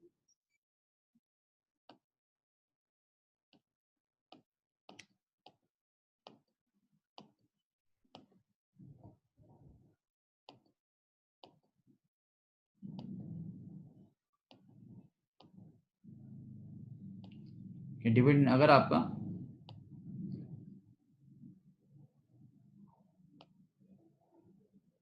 7.5% वाला है तो आपने इधर से स्लैब में डाल दिया, और अगर आपका 15% वाला है तो आपने उसको 15% वाले स्लैब में डाल दिया। तो डिविडेंड से रिलेटेड बहुत ही आसान है कि आप अपना रिटर्न फाइल कर दें। अच्छा, इसमें हम एक और इनकम आपसे डिस्कस करना चाह रहे थे, वो है अगर किसी की रेमिटेंस है या फॉरेन सोर्स इनकम है। अच्छा, अगर आपकी जो फॉरेन सैलरी होती है, अगर आप किसी कंपनी के लिए, ये पता नहीं एम्प्लॉयमेंट में डिस्कस हुआ नहीं, इसलिए मैं चाह रहा हूँ कि दोबारा इसको एक दफ़ा डिस्कस कर लें कि अगर आपकी सैलरी है, अगर आप किसी कंपनी को सर्विस दे रहे हैं और वो सैलरी आपको बाहर से मिल रही है, फॉरेन कंपनी की तरफ से अगर आपको कोई सैलरी मिल रही है, और अगर जो है आप पाकिस्तानी रेसिडेंट है, पाकिस्तान में रहते हैं, तो अगर उसके ऊपर आपका जो है उन्होंने टैक्स काट लिया है, चाहे वो कितना भी काटा हो, 5% और 10% हो, तो फिर आपको उस इनकम के ऊपर पाकिस्तान में कोई टैक्स देने की ज़रूरत नहीं है। अगर उन्होंने उसके ऊपर टैक्स नहीं काटा है तो वो आपको उसको पाकिस्तान में टैक्स देना पड़ेगा, पाकिस्तानी स्लैब रेट के हिसाब से, जो पाकिस्तान के एम्प्लॉयमेंट में जो भी स्लैब बनेगा आपकी सैलरी पे उसके हिसाब से। अच्छा, एक ये है कि आपको रेमिटेंस आया, कुछ लोग रिलेटिव, अगर आपके भाई बहन अम्मी अबू में से कोई बाहर रहता है, अगर आपको कोई भी ब्लड रिलेटिव है वो अगर पाकिस्तान से बाहर रहता है और अगर आपको कोई रेमिटेंस भेजता है तो वो आप पूरा का पूरा डिबिट रेमिटेंस जो है वो आपका वाइट है, वाइट पैसे हैं, उसके ऊपर आपको कोई टैक्स देने की जरूरत नहीं है। वो रेमिटेंस पोर्टल पे किस तरह रिकॉर्ड होता है वो हम वेल्थ स्टेटमेंट में कवर कर लेंगे। जब हम वेल्थ स्टेटमेंट फाइल करेंगे उस टाइम ये देख लेंगे कि वो जो रेमिटेंस की अमाउंट है वो पोर्टल के ऊपर किस तरह डलती है, ठीक है। लेकिन वो जो रेमिटेंस अगर आपको किसी भी ब्लड रिलेटिव से आया है तो उसके ऊपर आपको टैक्स देने की कोई जरूरत नहीं है, वो आपका पूरा का पूरा टैक्स से एग्जेम्प्ट है। अच्छा, अच्छा, जो हमने अब मुख्तलिफ सोर्स ऑफ इनकम डिस्कस कर ली, कुछ ऐसी इनकम है जो फाइनल है, जैसे डिविडेंड इनकम है, फाइनल है, capital gain on sale of property final है, capital gain on sale of securities ये आपका फाइनल है। इनके ऊपर आपने कोई टैक्स नहीं देना, जो आपका टैक्स कट गया कट गया। अच्छा, लेकिन आपका सैलरी के ऊपर आपने टैक्स देना है, बिजनेस इनकम उसके ऊपर आपने टैक्स देना है। अगर मेरी सैलरी इनकम भी है, बिजनेस इनकम भी है, और मैं आज साल के एंड में अपना अगर टैक्स कंपटीशन कर रहा हूँ तो मुझे कैसे पता लगेगा कि मैंने गवर्नमेंट को कितना टैक्स देना है और उसके ऊपर मेरा कौन सा स्लैब लगेगा। देखिए, हमने आपसे पहले भी स्लैब डिस्कस किए थे, ये अलग अलग स्लैब है। पहले जो है वो स्लैब एक ही थे, लेकिन टैक्स ईयर 2020 में जाके ये पीटीआई गवर्नमेंट जो है इंडिविजुअल्स के स्लैब्स को चेंज कर दिया है। सैलरी का स्लैब अलग हो गया है और बिजनेस इनकम का स्लैब अलग हो गया है। सैलरी के स्लैब में 6 लाख रुपए तक कोई टैक्स नहीं है, बिजनेस इनकम के स्लैब में 4 लाख रुपए तक कोई टैक्स नहीं है, उसके बाद 4 लाख रुपए के बाद टैक्सेबल है। अच्छा, अब अगर मेरी दोनों इनकम है, मैं सैलरी भी अर्न करता हूँ और मैं अपना बिजनेस भी पार्ट टाइम करता हूँ। आजकल बड़ा कॉन्सेप्ट है, सैलरी वाले लोग जो है साथ में रात को बैठ के ऑनलाइन बिजनेस करते हैं और ऑफिस में बैठ के भी जो है वो ऑनलाइन बिजनेस ही चल रहा होता है। सैलरी तो मिल नहीं रही होती है, साथ में ऑनलाइन बिजनेस ऑफिस में बैठ के भी चल रहा होता है। फेसबुक पे ऑर्डर आ रहे होते हैं और वो रात को घर से बैठ के फिर वो डिस्पैच हो रहे होते हैं। तो ये बहुत कॉमन चीज चल रही है आजकल। मैं आपको ये रिकमेंड नहीं कर रहा अपनी पढ़ाई करें और फिर जॉब पे फोकस करें, लेकिन ये बहुत से लोग जो है वो ये हरकतें कर रहे हैं आजकल। अच्छा, अब मुझे कैसे पता लगेगा, देखिए इंडिविजुअल और सैलरी का स्लैब तो अलग अलग है। अब मुझे कैसे पता लगेगा कि अगर मैं सैलरी भी कमा रहा हूँ और बिजनेस इनकम भी कर रहा हूँ तो मुझे टैक्स किस रेट पे देना है। क्योंकि पोर्टल तो एक ही है, टैक्स रेट कैसे पता लगेगा मेरा कौन सा है। या मैं इंडिविजुअल सैलरी का जो स्लैब है वो सैलरी का अलग स्लैब है, इंडिविजुअल का अलग स्लैब है, तो सैलरी की जो कमाई है उसका रेट टैक्स सैलरी के हिसाब से दे दूं और जो ट्रेडिंग इनकम की है उसका टैक्स सैलरी ट्रेडिंग इनकम के हिसाब से दे दूं। तो देखें, ऐसा नहीं होता। अगर आपकी एनडीआर इनकम है तो एक ही इनकम है, दोनों मिला के आपकी जो नॉर्मल टैक्स इनकम है वो एक ही रेट पर टैक्सेबल होगी। अब वो कैसे पता लगेगा कि कौन सा रेट होगा, वो किस स्लैब में फॉल, ये जो दो स्लैब हैं इनमें से मैं किस स्लैब में आऊंगा, बिजनेस वाले स्लैब में आऊंगा, इसको बोलते हैं सैलरीड इंडिविजुअल स्लैब। मैं सैलरीड इंडिविजुअल वाले स्लैब में आऊंगा या नॉन सैलरीड वाले स्लैब में आऊंगा, ये कैसे पता लगेगा। देखें, tax rate for individuals other than salaried individuals को हम बोलते हैं नॉन सैलरीड इंडिविजुअल का स्लैब, ये 4 लाख वाला, और जो 6 लाख वाला है इसको हम सैलरीड इंडिविजुअल का स्लैब बोलते हैं। अच्छा, इसके लिए आपको देखना पड़ेगा कि आपकी जो दोनों की मिला के जो नॉर्मल टैक्स इनकम है वो कितनी है। इसको एक सिनेरियो से समझ लेते हैं, बहुत आसान है, कोई टेंशन की और घबराहट की बात नहीं है। अगर आप इसको वीडियो को 2 दफ़ा देख लेंगे तो आपको समझ में आ जाएगी। अगर मेरी सैलरी की इनकम जो है वो है साल की 7 लाख रुपीस, ठीक है। बिजनेस इनकम है, यानी ऑनलाइन से जो काम जो मैं कर रहा हूँ फेसबुक पे, जो ऑफिस में बैठे बैठे हो रहा है, उससे मेरी इनकम है 3 लाख रुपीस, ठीक है। तो दोस्तों ये मेरी टोटल इनकम बन गई, ये बन गई 10 लाख रुपीस, ठीक है। 10 लाख रुपीस बन गई। मेरी सैलरी इनकम कितनी है, 70% है।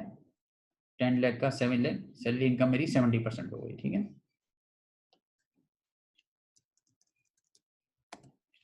70% अगर मेरी सैलरी इनकम है तो मैं फॉल करूंगा नॉन सैलरीड के ब्रैकेट में।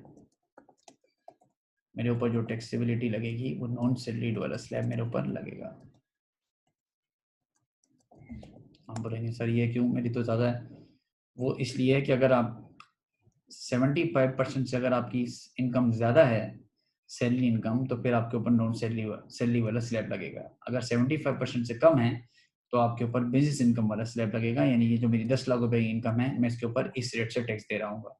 पहले 4 लाख पे कुछ नहीं, फिर 5 लाख रुपए यानी 6 लाख रुपए तक के ऊपर मैं दे रहा हूँ 10,000 रुपए, और 6 लाख से 10,000, 4 लाख रुपए के ऊपर 40,000 रुपए, यानी मैं 50,000 रुपए गवर्नमेंट को टैक्स दे रहा हूँ। अगर मेरी सैलरी इनकम, मेरी टोटल इनकम 10 लाख रुपए है और उसमें से बिजनेस इनकम जो है, सैलरी इनकम जो है वो 70% है। अगर मेरी सैलरी पर्सन इसी सिनेरियो को ले लेते हैं, अगर मेरी सैलरी जो है वो 8 लाख रुपीज होती है, 7,60,000 होती है, ठीक है ना, ये बड़ा आसान सिनेरियो कवर करना। और बिजनेस इनकम है 2,40,000, टोटल इनकम मेरी वही 10 लाख रुपए है। लेकिन इस केस में मेरी सैलरी इनकम की टोटल परसेंटेज कितनी हो गई, 10 लाख का 7,60,000 यानी 76%। तो मेरे ऊपर जो स्लैब लगेगा वो सैलरीड इंडिविजुअल वाला स्लैब लगेगा। ये टैक्स रेट की स्लैब हम आपको दे देंगे आपकी आसानी के लिए, ताकि आप कैलकुलेट कर लें। अब मेरे ऊपर जो स्लैब टैक्स रेट लगेगा वो सैलरीड इंडिविजुअल का स्लैब रेट लगेगा, ठीक है। इसका बहुत आसान है, आप अपनी टोटल नॉर्मल इनकम देखें, नॉर्मल इनकम एफटीआर की इनकम को शामिल ना करें, नॉर्मल टैक्स इनकम आपकी कितनी है वो ये चेक कर लें, ठीक है। एफटीआर से जो इनकम पर्टेन करती है, डिविडेंड, कैपिटल गेन, वो सब अलग करके, जो इनकम फ्रॉम प्रॉपर्टी है वो भी सेपरेट ब्लॉक ऑफ इनकम है, उसको भी अलग कर दें। उसके अलावा जो आपकी सैलरी और बिजनेस से जो इनकम पर्टेन करती है उसमें से आप देख लें कि वो सैलरी इनकम आपकी टोटल इनकम की कितनी, नॉर्मल टैक्स इनकम की कितनी परसेंट है। दोबारा बता रहा हूँ, नॉर्मल टैक्स इनकम की, टोटल टैक्स इनकम की नहीं, उसमें तो एफटीआर भी आ जाएगा। अगर नॉर्मल टैक्स इनकम की अगर आपकी परसेंटेज 75 से ज्यादा है, चाहे वो 75.01 ही क्यों ना हो, तो आपके ऊपर सैलरी का स्लैब बच जाएगा। क्योंकि सैलरी का स्लैब आपके लिए थोड़ा बेनिफिशियल है, उसमें टैक्स कम है, इसलिए लोग चाहते हैं कि हमारा टैक्स सैलरी के स्लैब पे ही लगा रहे। और अगर आपकी बिजनेस इनकम, सैलरी इनकम 75% से 75% या उससे कम है, 75% और लेस, अगर पूरी 75 भी है तो भी आप सैलरीड इंडिविजुअल का आपके ऊपर रेट नहीं लगेगा, आपके ऊपर नॉन सैलरीड का रेट लगेगा। लेकिन 75% से 0.1 भी ज्यादा हो गई तो फिर आपकी टोटल इनकम जो है वो सैलरी इनकम कहलाएगी और आपको सैलरी इंडिविजुअल के हिसाब से उसके ऊपर टैक्स देना होगा। ये हमें कैलकुलेशन पोर्टल पर चेक भी कर लेंगे, आप करा के दिखा देंगे कि इसका टैक्स रेट कैसे बनता है। लेकिन ये पहले आपको समझने के लिए है कि अगर 75% से ज़्यादा मेरी इनकम सैलरी से है तो टोटल नॉर्मल इनकम की, तो मेरे ऊपर सैलरी का रेट लगेगा, और 75% या उससे कम है तो मेरे ऊपर नॉन सैलरी वाला रेट लगेगा। नॉन सैलरी वाला रेट के ऊपर टैक्स ज़्यादा है, लोगों की कोशिश होती है कि उनके ऊपर, अगर वो सैलरी अर्न कर रहे हो साथ में बिजनेस इनकम भी अर्न कर रहे हैं, तो उनके ऊपर सैलरी का टैक्स ही लगे। अच्छा दोस्तों, अब हमने जो है वो आपसे सारी इनकम की जो जितनी भी सोर्सेज हैं, एम्प्लॉयमेंट इनकम है, बिजनेस इनकम है, वो पहले डिस्कस की हुई थी। आज के वीडियो सेशन में हमने सारी इनकम फ्रॉम अदर सोर्सेज जितनी भी है वो डिस्कस कर ली। अब हम आपको नेक्स्ट वीडियो के अंदर इनको सबको एक्यूमुलेट करके वेल्थ इनकम टैक्स रिटर्न के अंदर जो है वो डालना सिखाएंगे, और उससे उसके जरिए से फिर उसको वेल्थ स्टेटमेंट किस तरह कंपाइल होगी उसका डिस्कशन करेंगे। लेकिन उसके लिए ज़रूरी है कि आपको पहले समझ में आ जाए कि मेरी इनकम कितनी फॉर्म्स की होती हैं और उनके ऊपर जो है मेरी टैक्स कैलकुलेशन किस तरह होती है। तो ये हमने आज सारी इनकम फ्रॉम अदर सोर्सेज आपसे डिस्कस कर ली। अब इंशाल्लाह नेक्स्ट जो हमारा सेशन होगा उसमें सारी इनकम को कंपाइल करके पोर्टल पे डाल के आपको दिखाएंगे उनकी टैक्सेबिलिटी किस तरह होती है, और फिर उससे हमारी वेल्थ स्टेटमेंट किस तरह जनरेट होती है। जब तक के लिए अपना बहुत ख्याल रखिएगा, इजाज़त चाहता हूँ, अल्लाह हाफ़िज़।